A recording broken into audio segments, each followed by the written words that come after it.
মধ্যপ্রাচ্য পরিস্থিতিতে জ্বালানি নিয়ে উদ্বেগ, রাতের বেলাতেও পেট্রোল পাম্পে গাড়ির লম্বা সারি। আপাতত মজুদ পর্যাপ্ত বলছে সরকার। সারা দেশে তো এখন এটাই চলতেছে, আর বাংলাদেশে তো জানেনি কোনো একটা হাইপ উঠলে এটা নিয়ে সবাই চেষ্টা করে যে আগে নিজেরটা চিন্তা করতে। আমরাও তো দেখি যে তেলের সংকট নাই, আমাদের প্রচুর পর্যাপ্ত পরিমাণ তেল আছে। যুদ্ধ শুরু হয়েছে ইরাকে, আর আমরা এখানে যুদ্ধ করতেছি তেলের জন্য। সবজির দামে কিছুটা লাগাম টানা গেলেও এখনো স্বস্তি ফেরেনি। লেবুর হালি 100 টাকা থেকে 150 টাকা, চড়া মাছ মাংসের বাজার। ঈদকে সামনে রেখে মার্কেট জুড়ে মেয়েদের জুতার বাহারি সম্ভার, নতুন পোশাকের সঙ্গে মিলিয়ে কিনতে ব্যস্ত সবাই।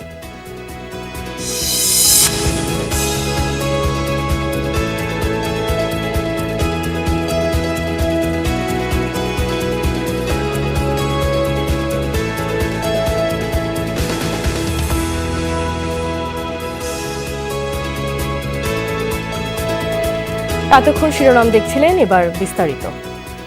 মধ্যপ্রাচ্য সংকটের প্রভাব পড়েছে বাংলাদেশের পেট্রোল পাম্পে। দাম বেড়ে যেতে পারে এমন শঙ্কায় যে যার মতো তেল ভরছেন গাড়ির ট্যাঙ্কে। সামাজিক যোগাযোগ মাধ্যমে নানামুখী অপপ্রচারের কারণে এই ব্যস্ততা বলে মত অনেকের। যদিও দেশের আপাতত জ্বালানি তেলের কোনো সংকট নেই। রাতে রাজধানীর বিভিন্ন পাম্প ঘুরে আরও জানাচ্ছেন তাজনুর ইসলাম। রাত ৩টা, নিকুঞ্জ এলাকার এই পাম্পে মোটরসাইকেলের দীর্ঘ সারি। সাধ্যমতো জ্বালানি নিচ্ছেন মোটরসাইকেল চালকরা। হঠাৎ করে বেড়েছে এই ব্যস্ততা। 10টার দিকে আসা হয়েছিল, লাইন অনেক বড় ছিল, তখন আর তেল ভরা হয় নাই। তাই চিন্তা করলাম যে বেশি রাত্রে আসলে হয়তো পাওয়া যেতে পারে, তো সেই ক্ষেত্রে অনেক রাত্রে আসলাম। আর বাংলাদেশে তো জানেনি কোনো একটা হাইপ উঠলে এটা নিয়ে সবাই চেষ্টা করে যে আগে নিজেরটা চিন্তা করতে। ঈদের সময় মার্কেট যাওয়া হয় বিভিন্ন কাজ থাকে, তখন যদি আমি তেল না পাই বা যদি 2 দিন পর দাম বাড়ায় দেয়, ওই চিন্তা করে দেখা গেছে সবাই আসে। রাতের শেষ প্রহরে পাম্পে এই ভিড়কে কোনোভাবে স্বাভাবিক বলার উপায় নেই। দেশে জ্বালানি সংকট হতে পারে এমন আশঙ্কা রয়েছে অনেকের। চালকদের অভিযোগ, কোনো কোনো পাম্প এরই মধ্যে বন্ধ করে দিয়েছে জ্বালানি বিক্রি। বাইকে যে চালাইতে হবে, তেলও প্রয়োজন, কিন্তু এভাবে কিসের জন্য আমরা তো জানি না। হঠাৎ করে এত লম্বা সিরিয়াল, তেল নাই, অনেক পাম্পে গেলে তেল থাকে না, তারা মজুত করে রাখতেছে। এটা সরকার দেখা উচিত। আইসা তো দেখলাম যে বিশাল একটা দীর্ঘ লাইন পড়ে গেছে। তখন মনে হলো যে এখন একটু টেনশন বাড়তেছে যে আসলে কি এরকমটা হচ্ছে নাকি। তবে তেল নিতে এসে সবচেয়ে বেশি ধৈর্যের পরীক্ষা দিতে হয়েছে গাবতলীর এই পাম্পে। মজুদ জ্বালানি শেষ হয়ে যাওয়ায় তখন সরবরাহ গাড়ি থেকে পুনরায় অকটেন নেওয়া হচ্ছিল। পুরো প্রক্রিয়া শেষ হতে সময় লাগে কয়েক ঘন্টা। বাসায় যাই রেস্ট নিয়ে আবার আসছি, কিছুক্ষণ আগে আসছি। এখন তো এই যে তেল নামাচ্ছে, তেল নামানো শেষ হবে, তারপরে তেল দিবে। হঠাৎ করে সবাই একসাথে তেল নিচ্ছে, তারপর অনেক জায়গায় দিচ্ছে, ওনা 100 টাকা তেল দিচ্ছে, 200 টাকা তেল দিচ্ছে। কিন্তু ভাই তেল তো প্রতিদিন তো ভাই অফিস শেষ করে তো এইভাবে তো তেল নেওয়া যায় না। কালকে নিতে যাই, তাহলে কালকে সারাদিন আমার পার হয়ে যাবে, আর কালকে আমার অলরেডি শিফট নেওয়া আছে, আমি আবার কাজ করতে পারবো না। এই জন্য রাত যত রাতই হোক তেলটা নিয়ে যেতে হবে। তবে পাম্প সংশ্লিষ্টরা বলছেন জ্বালানির সরবরাহে কোনো ঘাটতি নেই। নির্ধারিত দামই চাহিদা মাফিক তেল দেওয়া হচ্ছে। আমরাও তো দেখি যে তেলের সংকট নাই, আমাদের প্রচুর পর্যাপ্ত পরিমাণ তেল আছে। এখন এরা যে কিসের জন্য এভাবে নিতে আসে, এইটাই তো। যুদ্ধ শুরু হয়েছে ইরাকে, আর আমরা এখানে যুদ্ধ করতেছি তেলের জন্য। সব সময় তো থাকে না, কিন্তু এই 2-1 দিন থেকে কি জানি এরকম হইতেছে কেন, সেটা তো আমরা বলতে পারি না। তো আমরা তো আসতেছে, চাল দিতেছি, জ্বলিয়ে দিচ্ছে। জ্বালানি তেল নিয়ে এ ধরনের উদ্বেগ এবারই প্রথম নয়। এর আগেও এমন ঘটনার সাক্ষী হয়েছে দেশ। যদিও সরকার বেশ স্পষ্ট করেই বলেছে এই মুহূর্তে জ্বালানি তেলের কোনো সংকট নেই। তাজনুর ইসলাম, যমুনা নিউজ, ঢাকা। দর্শক, এই বিষয়ে আরও জানাতে যোগ দিচ্ছেন আমার সহকর্মী, রাজধানীর বিজয় সরণি থেকে যুক্ত হচ্ছেন রাব্বি সিদ্দিকী। রাব্বি, পাম্পগুলোতে যানবাহনের চাপ কেমন দেখছেন? গ্রাহকের চাপ তো অনেক, এবং অনেক পাম্পে কিন্তু তেল মিলছে না, এবং সেই কথাটাই কিন্তু বলছেন গ্রাহকরা।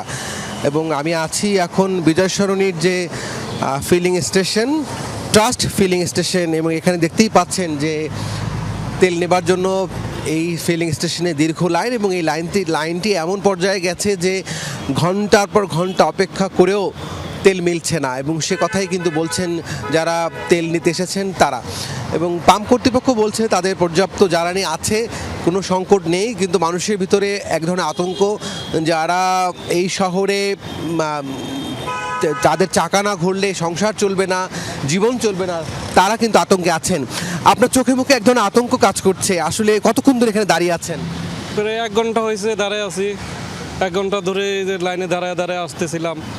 কারণ তেল পাই কি না এটা সামনে গেলে বোঝা যাবে কি অবস্থা, তো জানি না। সবাই তো আতঙ্ক ভিতরে আছে, তেল ফুরিয়ে যায় কি না, আমরাও আতঙ্ক ভিতরে আছি, এই অবস্থা। আপনি কি লাইনে আছেন?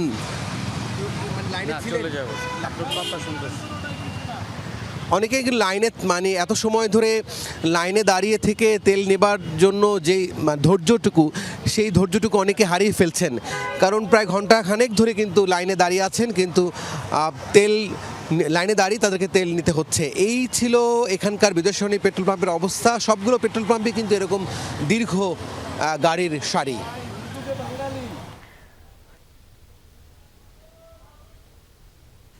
রাব্বি, আপনাকে ধন্যবাদ। সপ্তাহ খানেক ধরেই অপরিবর্তিত সবজির দাম, কিন্তু ক্রেতাদের মাঝে স্বস্তি ফিরছে কি? এখনও লেবুর হালি 80 থেকে 100 টাকায় বিকোচ্ছে, ভালো জাতেরটা 160 টাকা। কাঁচামরিচ, করলার দাম 100-এর উপর, পটল 200 টাকা কেজি। তবে বিক্রেতারা বলছেন পেঁপে, বাঁধাকপি, ফুলকপির মতো সবজি 40 টাকাতেও মিলছে। এদিকে উত্তরাঞ্চলে সবজির দাম কম, যেখানে উৎপাদন খরচ তুলতেই হিমশিম খাচ্ছেন কৃষক। আরও জানাচ্ছেন সহকর্মীরা। রমজানের শুরুতে সবজির দামে যে ঊর্ধ্বমুখিতা ছিল তাতে কিছুটা লাগাম টানি ধরা গেছে, কিন্তু এতে স্বস্তি মিলেছে কি? কেননা এখনও লেবুর হালি 80 থেকে 100 টাকা, যেটি ভালো মানের সেটি 160 টাকা পর্যন্ত দেওয়া হচ্ছে। কাঁচামরিচ, করলা দুটি বিক্রি হচ্ছে 100 টাকার উপর, পটল তো 200 টাকা কেজি। আপনার কাঁচামরিচ 120 টাকা কেজি, এটা 160 টাকা কেজি ছিল ভালোটা। লেবু হইলো আপনার 60 টাকা, 40 টাকা পিস, 160 টাকা খালি ভালোটা। খরান তো কারণ কিছু মালে যে ভেন্ডি সিজন ছিল না, আর ভেন্ডি ছিল 300 টাকা, 200 টাকা, 250 টাকা, 160 টাকা, 150 টাকা কি করি। ক্রেতারা বলছেন এরকম দাম বৃদ্ধি, এরকম দর বৃদ্ধিটা অযৌক্তিক। তারা বলছেন বাজার মনিটরিং তো জোরদার করা উচিত, পাশাপাশি এই যে কৃষকের কাছ থেকে কয়েক হাত বদলে কাঁচা বাজারে আসতেই সবজির দাম 50 থেকে 60 টাকা বেড়ে যায়, সেই জায়গাটিতেও টহল জোরদার করতে হবে প্রশাসনকে। ছোটটা 20 টাকা, বড়টা 40 টাকা, শশা 100 টাকা, 60 টাকা, মানে আমাদের নাগালে অনেক বাইরে। মনিটরিং হইতেছে, তারপরে তো কি করার, কোনো কিছু করার নেই। বাংলাদেশ মনিটরিং করে তো রাখতে পারতেছে না। সবজির পাইকারি বাজারের খবর জানতে আমরা যাব নাটোর, সহকর্মী নাজমুল হাসানের কাছে। ধন্যবাদ। আমি এখন রয়েছি নাটোরের স্টেশন বাজারে। এখানে সপ্তাহের ব্যবধানে কিন্তু সবজির দাম অনেকটাই কমেছে। আজকে আলু বিক্রি হচ্ছে 15 থেকে 20 টাকা কেজি, পেঁয়াজ বিক্রি হচ্ছে 18 থেকে 20 টাকা কেজি, অন্যদিকে ক্ষীরা বিক্রি হচ্ছে 40 টাকা কেজি। পাইকারি ব্যবসায়ীরা যে কথাটি বলছেন যে তারা যে কৃষকদের কাছ থেকে যে সবজি কিনেন সেই সবজির উৎপাদন খরচ সহ আনুষঙ্গিক খরচ দিয়ে তারা কিন্তু আরও 5 থেকে 10 টাকা কেজি খুচরা ব্যবসায়ীদের কাছে বিক্রি করেন। অনেকটা আজকে দাম কম, ক্ষীরের দাম কম, সরষের দাম কম, আজকে খালি মোড়ের দাম বেশি। আজকে এক মুঠা শাক 300 টাকা বিক্রি করি, ওখানে কষ্ট হচ্ছে তুলতে লাগে 1 টাকা, সার খরচ আছে, চাষ খরচ আছে, তো এগুলা দিয়ে আমাদের ভাই পোষায় না। ক্রেতারাও কিন্তু যে কথাটি বলছেন যে সবজি কিনতে তাদের হিমশিম খেতে হয়। কৃষকরা যে দামে বিক্রি করে সেই দাম, সেই হাত 2-3টা পাল্টাতে আমাদের বেশি দামে কিনতে হয়। উৎপাদন ও বাজার দর সম্পর্কে জানতে যাচ্ছি রংপুরের সহকর্মী সরকার মাঝহারুল মান্নানের কাছে। ধন্যবাদ। এখানে আজকের বাজার দরের যদি কথা বলি সেটি হচ্ছে এরকম: আলু বিক্রি হচ্ছে মাঠে 8 থেকে 12 টাকা কেজি দরে, লাউ বিক্রি হচ্ছে 8 থেকে 10 টাকা প্রতি পিস, বেগুন এবং শশা বিক্রি হচ্ছে 20 টাকা দরে। চাষিদের মোটা দাগে একটি বক্তব্য, সেটি হচ্ছে উৎপাদন খরচের বেলায় তারা কোনোভাবেই কম পাচ্ছেন না, কিন্তু যখন তারা বিক্রি করতে যাচ্ছেন তখন তারা কিন্তু এই মূল্যটা কম পাচ্ছেন। আপনার সিম, বটবডি সবে মাত্র শুরু, আর পাতাকপি, ফুলকপির সিজনটা চলে গেল, কিন্তু কৃষক কোনো টাকা পয়সা পাইল না, এতে খুব নিম্ন দাম। এই ছিল আমার কাছে রংপুর থেকে।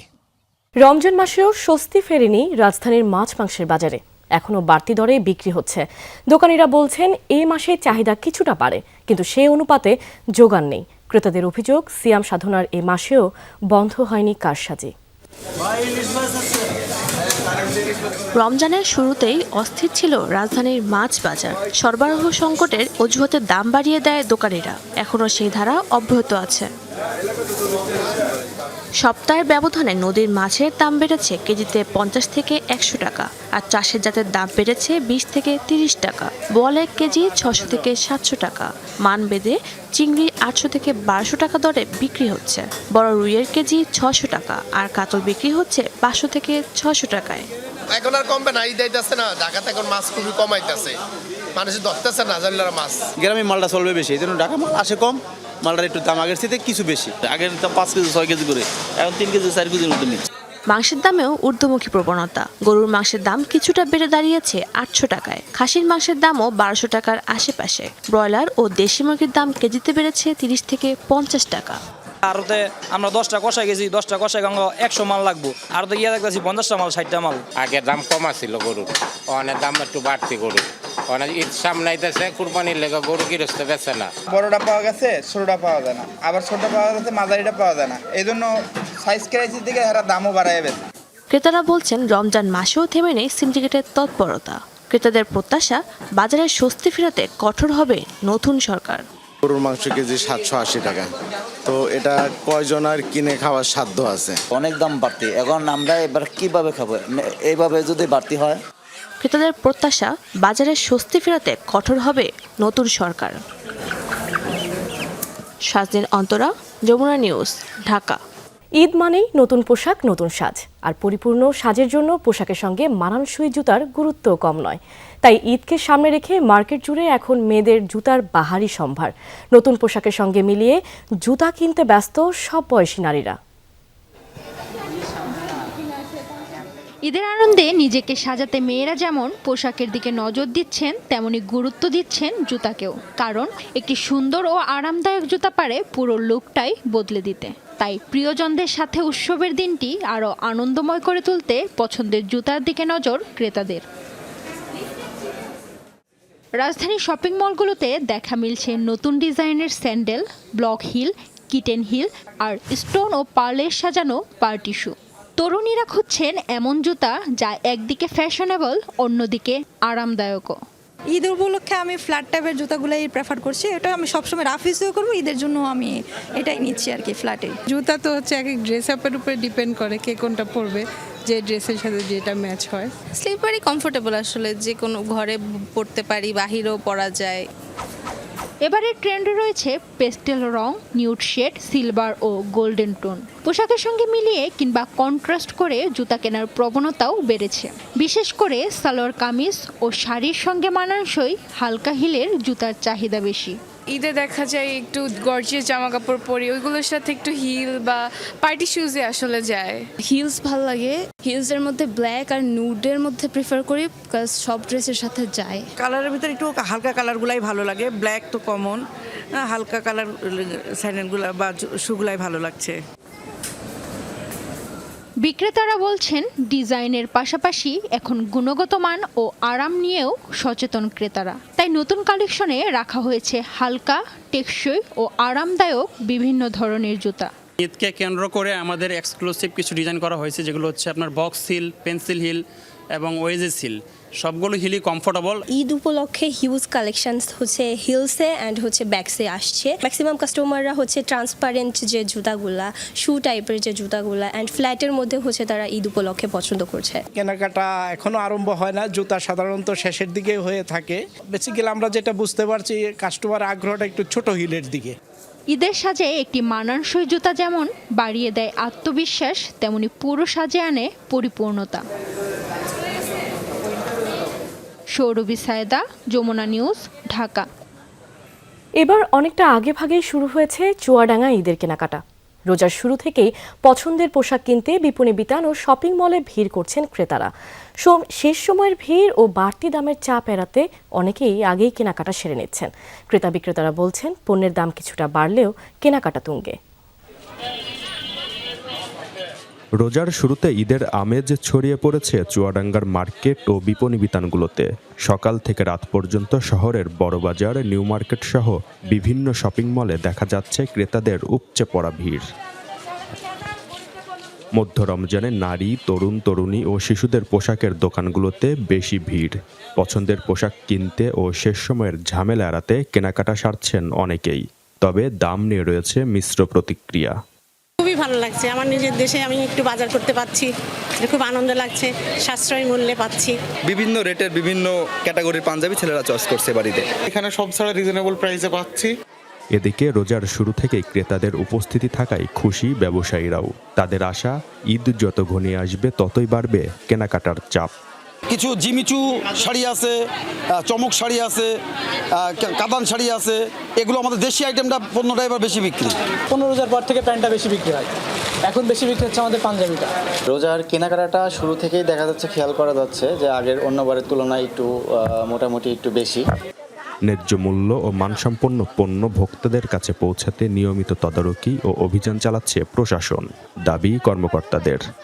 আমাদের এই কার্যক্রমটা অব্যাহত রয়েছে এবং ভোক্তারা যাতে কোনো প্রতারিত না হয়, এটা আমাদের যে হটলাইন নাম্বার আছে এবং আমার যে অফিসিয়াল নাম্বার আছে, এগুলাতে যদি তারা আমরা জানাই, আমরা সঙ্গে সঙ্গেই পদক্ষেপ গ্রহণ করছি। ঈদ বাজারে যে কোনো অপ্রীতিকর ঘটনা এড়াতে সক্রিয় রয়েছে আইন শৃঙ্খলা বাহিনীর সদস্যরাও। জিসান আহমেদ, যমুনা নিউজ, চুয়াডাঙ্গা। গাজীপুরের টঙ্গীতে একটি মার্কেটে আগুনে পুড়েছে বেশ কয়েকটি দোকান। স্থানীয়রা জানায়, গতরাতে টঙ্গী বাজার এলাকায় মার্কেটটির ভেতর থেকে হঠাৎ ধোঁয়া বের হতে দেখা যায়। পরে আগুন ছড়িয়ে পড়ে। খবর দেওয়া হয় ফায়ার সার্ভিসে। 6টি ইউনিট ঘটনাস্থলে পৌঁছে 2 ঘন্টার চেষ্টায় আগুন নিয়ন্ত্রণে আনে। তবে এরই মধ্যে পুড়ে যায় বেশ কয়েকটি দোকান। প্রাথমিকভাবে ফায়ার সার্ভিসের ধারণা, বৈদ্যুতিক শর্ট সার্কিট থেকে আগুনের সূত্রপাত। তাৎক্ষণিকভাবে অগ্নিকাণ্ডে ক্ষতির পরিমাণ নিশ্চিত হওয়া যায়নি।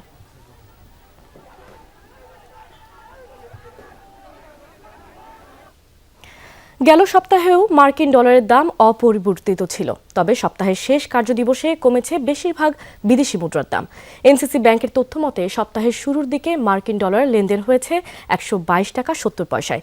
এদিকে বৃহস্পতিবার পাউন্ড লেনদেন হয় সর্বোচ্চ 167 টাকা 14 পয়সায়। সর্বনিম্ন দর ছিল রবিবার 165 টাকা 17 পয়সা। বৃহস্পতিবার ইউরো সর্বোচ্চ লেনদেন হয়েছে 146 টাকা 42 পয়সা দরে। সর্বনিম্ন দর ছিল মঙ্গলবার 143 টাকা 79 পয়সা। তবে খুব বেশি পরিবর্তন ছিল না অস্ট্রেলিয়ান ডলারের বিনিময় মূল্যে। বৃহস্পতিবার সর্বোচ্চ দর ছিল 87 টাকা 35 পয়সা, মঙ্গলবার 85 টাকা 88 পয়সা সর্বনিম্ন ছিল মুদ্রাটি। আর সপ্তাহ জুড়েই 31 টাকার মধ্যে লেনদেন হয়েছে মালয়েশিয়ান রিঙ্গিতের দরে। প্রায় অপরিবর্তিত ছিল সিঙ্গাপুর ডলারের দর। বৃহস্পতিবার সর্বোচ্চ 97 টাকা 67 পয়সায় হাতবদল হয় মুদ্রাটি। মঙ্গলবার সর্বনিম্ন দর ছিল 97 টাকা 34 পয়সা। অপরিবর্তিত ছিল সৌদি রিয়ালের দর। সোমবার 32 টাকা 71 পয়সা দরে লেনদেন হয়েছে মুদ্রাটি। কানাডিয়ান ডলার বৃহস্পতিবার সর্বোচ্চ লেনদেন হয় 89 টাকা 77 পয়সা দরে। সর্বনিম্ন দর ছিল বুধবার 89 টাকা 54 পয়সা। আর ভারতীয় রুপির জন্য গুনতে হয়েছে সর্বোচ্চ 1 টাকা 35 পয়সা। দর্শক, এই ছিল বিজনেস টুডের এখনকার আয়োজনে। এতক্ষণ সাথে থাকার জন্য ধন্যবাদ সবাইকে।